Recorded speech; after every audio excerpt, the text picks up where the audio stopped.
Welcome to వి3 news. లక్ష్యం సమాజహితం. ఇక వార్తల్లోకి వెళ్లే ముందు ముఖ్యాంశాలు.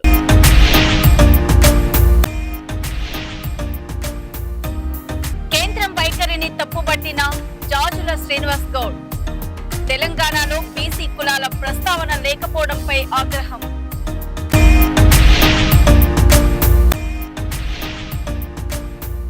తెలంగాణలో ఊపిరితిత్తుల శస్త్రచికిత్సకు భయపడొద్దు, ఆధునిక చికిత్సలు అందుబాటులో ఉన్నాయన్న doctor Rohan Reddy.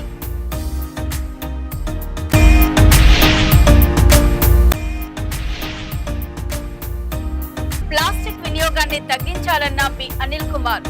Single use plastic కి దూరంగా ఉండాలని పిలుపు.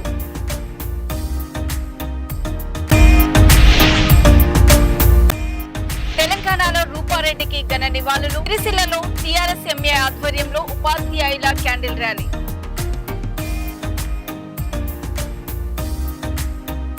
తెలంగాణ కులగణను మోడల్ గా తీసుకుని దేశవ్యాప్తంగా బీసీ కులాల వారీగా జనగణన చేయాలని BC JAC chairman Jajula Srinivas Goud demand చేశారు. కేంద్రం విడుదల చేసిన జనగణన గెజిట్ లో బీసీ కులాల ప్రస్తావన లేకపోవడాన్ని ఆయన తప్పుబట్టారు. ఈ నెల 24 నుంచి నిరసనలు చేపడతామని, సెప్టెంబర్ 20న హైదరాబాద్ లో బీసీ ప్లీనరీ నిర్వహిస్తామని తెలిపారు. ఈ కార్యక్రమంలో యశోద ఆసుపత్రి senior manager Umesh, assistant manager Ram Prakash తదితరులు పాల్గొన్నారు. లెక్కించాలి బీసీ కులాలను, చేపట్టాలి బీసీల కులగణనను, చేపట్టాలి బీసీ కులగణనను, లెక్కించాలి ఓబీసీల లెక్కలను, లెక్కించాలి ఓబీసీ కులాలను. మేమెంతో ఖబర్దార్ ఓబీసీ వ్యతిరేకులారా, ఖబర్దార్ ఓబీసీ వ్యతిరేకులారా. పోరాడుదాం కులగణన సాధన కోసం, పోరాడుదాం కులగణన సాధన కోసం, పోరాడుదాం కులగణన సాధన కోసం. చేపట్టాలి కేంద్ర ప్రభుత్వం తెలంగాణ బీఆర్ మోడల్ గా, చేపట్టాలి కులగణన బీఆర్ తెలంగాణ మోడల్ గా. దిగిరాని ప్రభుత్వాన్ని, దిగిరాని ప్రభుత్వాన్ని. ఖబర్దార్ బీసీ రిజర్వేషన్ వ్యతిరేకులారా, ఖబర్దార్ బీసీ వ్యతిరేకులారా, ఖబర్దార్ బీసీ వ్యతిరేక కేంద్ర ప్రభుత్వమా, ఖబర్దార్ బీసీ వ్యతిరేక ప్రభుత్వమా. బీసీల ఐక్యత, బీసీల ఐక్యత. జై బీసీ. హైదరాబాద్లో బీసీల రాజకీయ ప్లీనరీని ఏర్పాటు చేసి ఆ ప్లీనరీలో రాజకీయ భవిష్యత్తు ఉద్యమ పోరాటాన్ని మేము ప్రకటిస్తాం. ఆ తర్వాత నవంబర్ 20 నుంచి శీతాకాల పార్లమెంట్ సమావేశాలు జరగబోతున్నాయి. ఆ నవంబర్ 20 నుంచి జరిగేటువంటి శీతాకాల పార్లమెంట్ సమావేశాలను బరాబర్ మేము అడ్డుకొని తీరుతాం. ఎట్టి పరిస్థితుల్లో మొన్న ఏ విధంగా అయితే కాక్రోజులు ఉద్యమం చేసిరో, జంజీ పోరాటం నడిచిందో, అదే స్ఫూర్తితోటి కులగణన జరిగే వరకు, మా జనాభా లెక్కలు తేల్చే వరకు, మా జనాభా డామాస్ ప్రకారం మా వాటా దక్కే వరకు అదే స్థాయిలో దేశవ్యాప్తంగా లక్షల మందిని ఢిల్లీకి సమీకరించి ఇవాళ ఈ నవంబర్ 20 నుంచి జరిగేటువంటి శీతాకాల పార్లమెంట్ సమావేశాలను అడ్డుకోవడమే ధ్యేయంగా మేము ముందుకు సాగుతామని చెప్పి ఈ సందర్భంగా తెలియజేస్తున్నాం.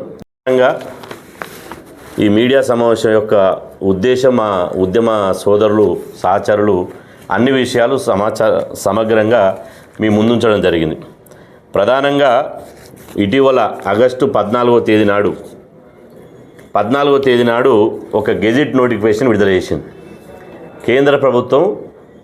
ఇది ఆగస్టు 14, 2026లో ఈ గెజిట్ నోటిఫికేషన్ విడుదల చేసింది. ఇందులో 40 ప్రశ్నలు ఇచ్చింది. 40 ప్రశ్నలు ఇచ్చింది. ఈ 40 ప్రశ్నల్లో ప్రధానంగా ఈ 40 ప్రశ్నల్లో గతంలో ఏదైతే ఈ ప్రశ్నలు ఉన్నాయో, 33 ప్రశ్నలు ఉన్నాయో, ఇందులో 40 ప్రశ్నల్లో 10వ ప్రశ్న మీరు షెడ్యూల్ క్యాస్టా, మీరు షెడ్యూల్ ట్రైబా, లేదా మీది ఏ క్యాస్ట్ అనే దాని మీద ఇచ్చింది. ఇది 10వది కాలం.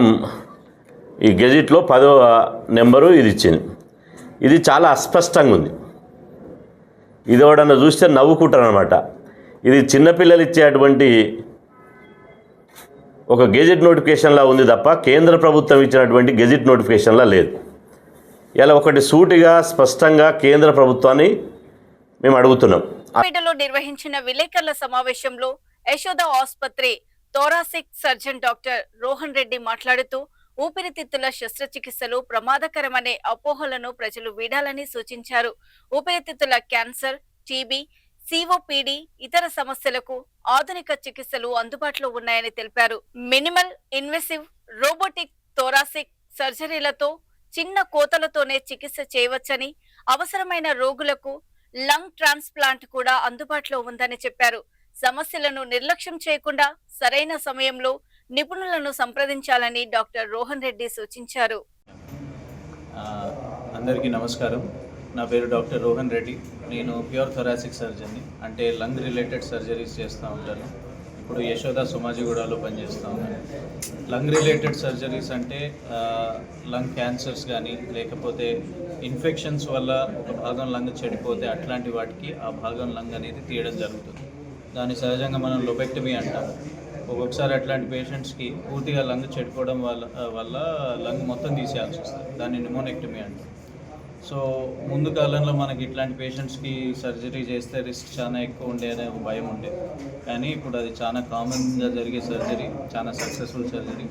అది కూడా చిన్న కట్స్ ద్వారా, లాప్రోస్కోపీ ద్వారా దాన్ని ఛాతీలో చేస్తే దాన్ని వ్యాట్ సర్జరీ అంటాం, వీడియో అసిస్టెడ్ థొరాసిక్ సర్జరీ, లేదా రోబోట్ ద్వారా కూడా రోబోటిక్ థొరాసిక్ సర్జరీ అంటాం. ఇది చాలా కామన్గా జరుగుతూ ఉంది అండ్ సక్సెస్ఫుల్ సర్జరీ. ఇది కాకుండా కూడా లంగ్స్ కాకుండా కూడా మన గుండె చుట్టూ ఉన్న స్పేస్లో ఒక్కొక్కసారి ట్యూమర్స్ రావచ్చు. దీన్ని మీడియా స్టైనల్ ట్యూమర్స్ అంటాం. ఇట్లాంటి కంతులు, గడ్డలకు కూడా చాలా కామన్గా సర్జరీస్ చేస్తాము. ఇది తొందరగా ఏంటంటే తొందరగా సిమ్టమ్స్, పేషెంట్స్కి ఎక్కువ సిమ్టమ్స్ ఉండవు, తొందరగా బయటపడవు.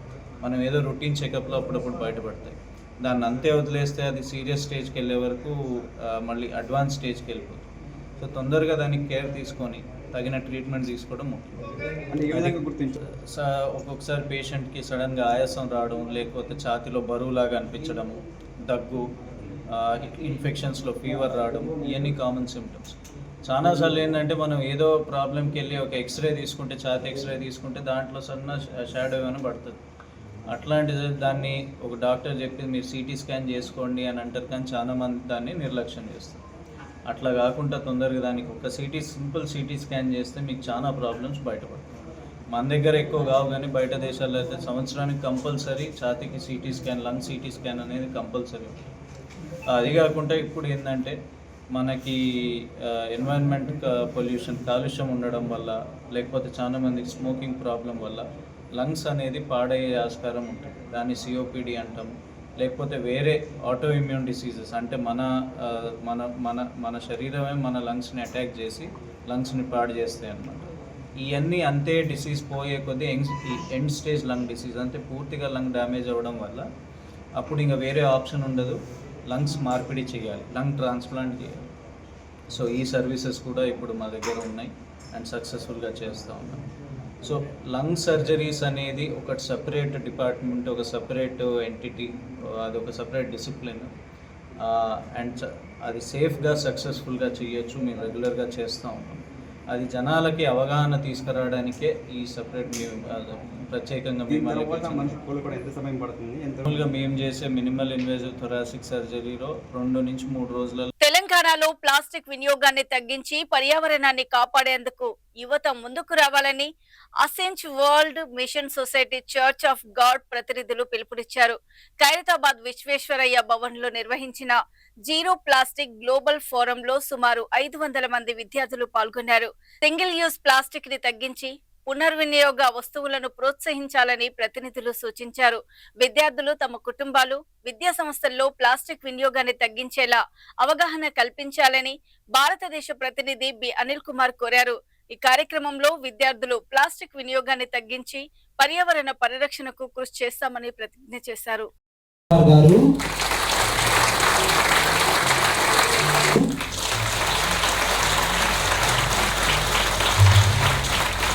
తర్వాత గౌరవనీయులైన సిఏ నాగరాజు గారు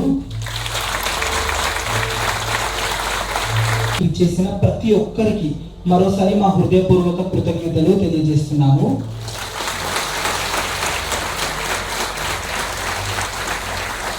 స్వాగతం పలుకుదాం. Justice and education is different backgrounds. We are gathered here today to face one important way convenience to our lives. However, the pollution can solve alone. It is a challenge that all of us must adopt zero plastic 2040 as it has working also participated in INC 5.1.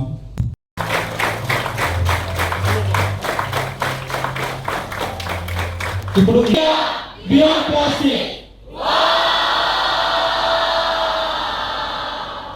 So మరొకసారి చూద్దాం.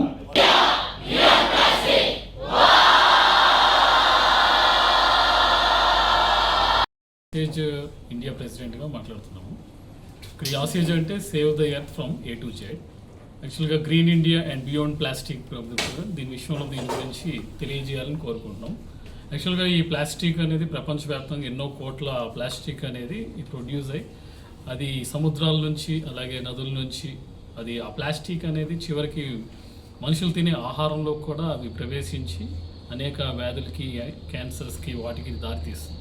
ఈ ఆసేజ్ meaning ఏంటంటే save the earth from A to Z. అంటే అన్ని విషయాల్లో కూడా ఈ ఆసేజ్ అనేది పాల్గొని అనేక విషయాల్లో ఈవెన్ ఎక్కువగా యూనివర్సిటీ స్టూడెంట్స్ని వారితో కలిసి మేము ఈ కార్యాన్ని చేస్తున్నాం. ఈరోజు ముఖ్యంగా యాక్చువల్గా ఈ ఆసేజ్ అనేది కేవలం ఒక దేశంతో ఒక రాష్ట్రానికి సంబంధించిందే కాదు.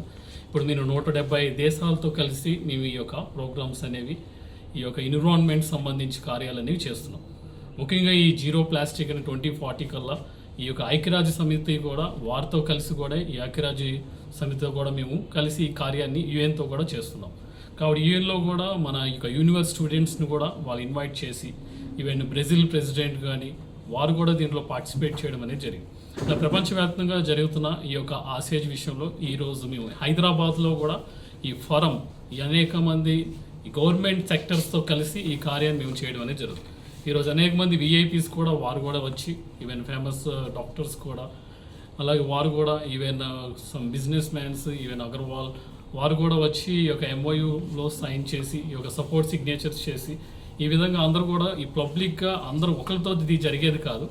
ఈవెన్ ప్రతి ఒక్క వ్యక్తి కూడా చేయాల్సిన విషయం ఇది. ఈవెన్ 1% ప్రతి ఒక్కరు కూడా చేయాల్సిన. తెలంగాణ సిరిసిల్ల పట్టణంలో రూపారెడ్డికి ట్రస్మా ఆధ్వర్యంలో ఉపాధ్యాయులు క్యాండిల్ ర్యాలీ నిర్వహించి నివాళులర్పించారు. అంబేద్కర్ చౌరస్తా నుంచి గాంధీ చౌక్ వరకు కొవ్వొత్తులతో ర్యాలీ నిర్వహించారు. అనంతరం రూపారెడ్డి చిత్రపటానికి పూలమాలలు వేసి కొవ్వొత్తులు వెలిగించి సంతాపం తెలిపారు. ఆమె సేవలను స్మరించుకున్న ఉపాధ్యాయులు కుటుంబ సభ్యులకు ప్రగాఢ సానుభూతి తెలిపారు. ఈ కార్యక్రమంలో ట్రస్మా నాయకులు ఉపాధ్యాయులు పాల్గొన్నారు. నల్గొండ జిల్లాలో నాగార్జున కాన్సెప్ట్ స్కూల్లో పాఠశాల ప్రిన్సిపాల్ రూపారెడ్డి మేడం గారు మరి 11వ తారీఖు ఈ నెల అదే పాఠశాలలో చదువుతున్నటువంటి విద్యార్థులు 10వ తరగతి విద్యార్థులు మరి దారుణంగా వారి ఇంటికి వెళ్ళి దాదాపు 26 కత్తిపోట్లతో చంపి మరి వారి యొక్క సెల్ ఫోన్ వారి డబ్బులు తీసుకెళ్ళి పోవడం జరిగింది. ఈరోజు రాజన్న జిల్లా పక్షాన రేపు పాఠశాలకు దాన్ని ఖండిస్తూ పాఠశాలకు బంద్ పిలిపివ్వడం జరిగింది. మరి ఈరోజు వారికి అశ్విని వాళ్ళు చూస్తూ క్యాండిల్ ర్యాలీ చేస్తూ మరి వారికి సంఘీభావంగా వారి వెన్నట్టు ఉంటామని చెప్పి మనవి చేస్తున్నాము. మరి నిజంగా సమాజం ఎట్టుపోతుంది. గురు బ్రహ్మ గురు విష్ణు గురు సాక్షాత్ పరబ్రహ్మ అనే మరి నానుడి వెనుకటి కాలంలో గురువులకు మరి ఎంతో విలువ ఉన్నటువంటి ఈ తరుణంలో మరి గురువున్నే మరి శిష్యులు మింగేటువంటి తరుణం నిజంగా మేము తీవ్రంగా ఖండిస్తున్నాము. ప్రభుత్వాన్ని కూడా మేము విన్నవిస్తున్నాము. ఖచ్చితంగా మరి ప్రభుత్వ పాఠశాలకు ఖచ్చితంగా రక్షణ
రంగారెడ్డి జిల్లా శంషాబాద్ మండలం పెద్ద తుఫ్రాకు చెందిన సాయి గౌడ్ రోడ్డు ప్రమాదంలో చికిత్స పొందుతూ మృతి చెందాడు. 3 రోజుల క్రితం కొత్తూరు నుంచి తిరిగి వస్తుండగా వేగంగా వచ్చిన కారు సాయి గౌడ్ బైక్ ను ఢీకొట్టడంతో తీవ్ర గాయాలయ్యాయి. ప్రమాదం అనంతరం కారు అక్కడే వదిలి నిందితుడు పరారైనట్లు బాధితులు తెలిపారు. తొండుపల్లి లీమ్స్ ఆసుపత్రిలో చికిత్స పొందుతూ సాయి గౌడ్ మృతి చెందాడు. ప్రమాదానికి కారణమైన వ్యక్తి మాజీ ప్రజాప్రతినిధి కుమారుడని, అతను మైనర్ అని బాధిత కుటుంబం ఆరోపించింది. అధికారుల అండదండలతో పోలీసులు కేసు విషయంలో నిర్లక్ష్యం వహిస్తున్నారని ఆరోపిస్తూ కుటుంబ సభ్యులు, గ్రామస్తులు ఆసుపత్రి వద్ద ఆందోళనకు దిగారు.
స్టార్టింగ్ రోజు యాక్సిడెంట్ అయిన రోజే కస్టడీలోకి తీసుకున్నామని పోలీసు వాళ్ళు చెప్తారు. పోలీసు వాళ్ళు 2-3 మాటలు మార్చి మాట్లాడుతున్నారు.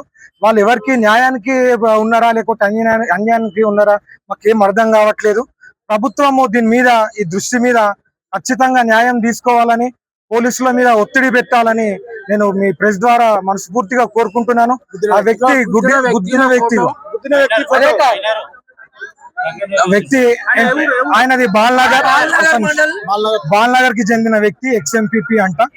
ఆ వ్యక్తి చాలా డబ్బులున్న వ్యక్తి అంట. అంతకు ముందుకు కొడుకు మీద అంతకు ముందుకు ఏవో కేసులు అయినాయంట. దాని గిట్టంగా ఇదే విధంగా మాకు చాలా అన్యాయం జరుగుతుంది. ఆయన వేరే పైన అన్ని చూసుకుంటున్నాడని మాకు తెలిసింది. మాకు న్యాయం జరగాలి.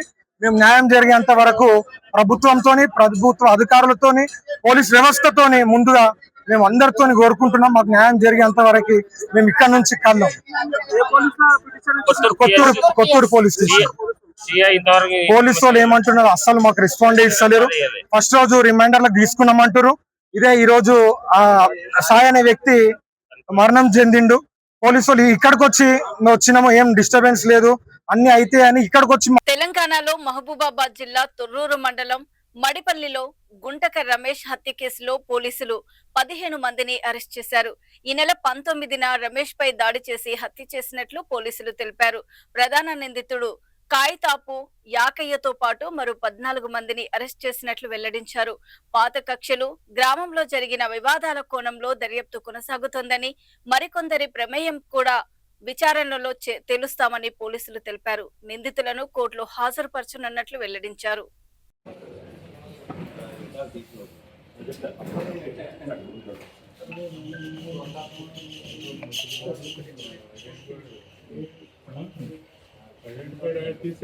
వాళ్ళందరికీ ఎఫ్ఐఆర్లు వచ్చినాయి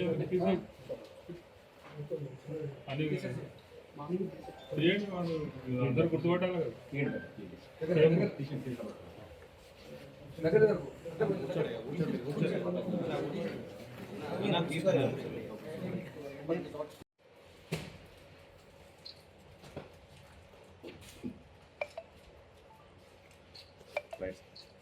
ఓకే, అందరూ మొన్న 19వ తారీఖు నాడు మధ్యాహ్నం 2:30-3:30 ప్రాంతంలో తొర్రూరు పోలీస్ స్టేషన్ పరిధిలో గల మడిపల్లి గ్రామంలో గుంటుక రమేష్ అనే వ్యక్తిని కొందరు వాళ్ళ కులస్తులు, కులానికి సంబంధించిన వ్యక్తులు దారుణంగా హత్య చేసినారనే సమాచారం మేరకు తొర్రూరు పోలీసు వారు వెళ్ళి అక్కడ కేసు నమోదు చేసి తదుపరి ఎస్ఐ మహేందర్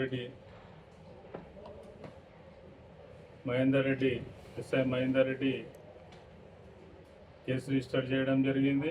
తదుపరి ఇది మర్డర్ కేసు కాబట్టి సిఐ తొర్రూరు గారికి అప్పచెప్పడం అయింది, గణేష్ గారికి. దానిని విచారణ చేసి దీని మరణ కారణాలు కనుకొనగా అదే గ్రామస్తులైన మరియు అతనికి కులస్తులైన ఇతను ముదిరాజు కులస్తులు మరియు అతనికి ఆ కుల పెద్దలైన కాగితపు యాకయ్య మరియు దాదాపుగా ఒక 15 మంది వాళ్ళు ఇతనిని ఒక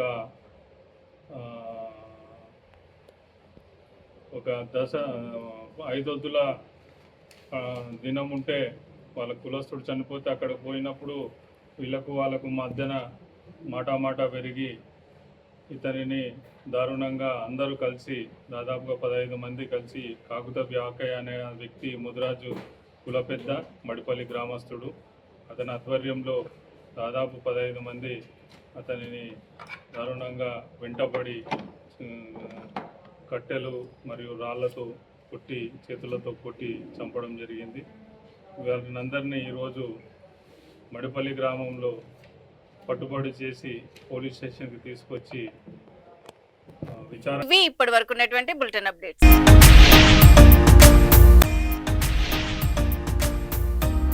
కేంద్రం వైఖరిని తప్పుపట్టిన జాజుల శ్రీనివాస్ గౌడ్. తెలంగాణలో బీసీ కులాల ప్రస్తావన లేకపోవడంపై ఆగ్రహం.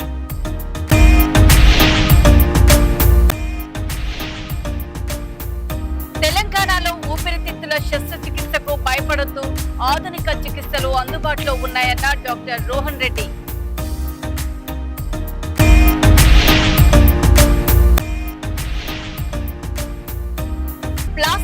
వినియోగాన్ని తగ్గించాలన్న పి అనిల్ కుమార్.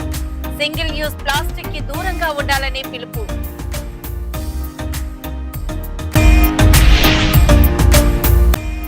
తెలంగాణలో రూపారెడ్డికి ఘన నివాళులు. సిరిసిల్లలో టీఆర్ఎస్ ఎంఏ ఆధ్వర్యంలో ఉపాధ్యాయుల క్యాండిల్ ర్యాలీ.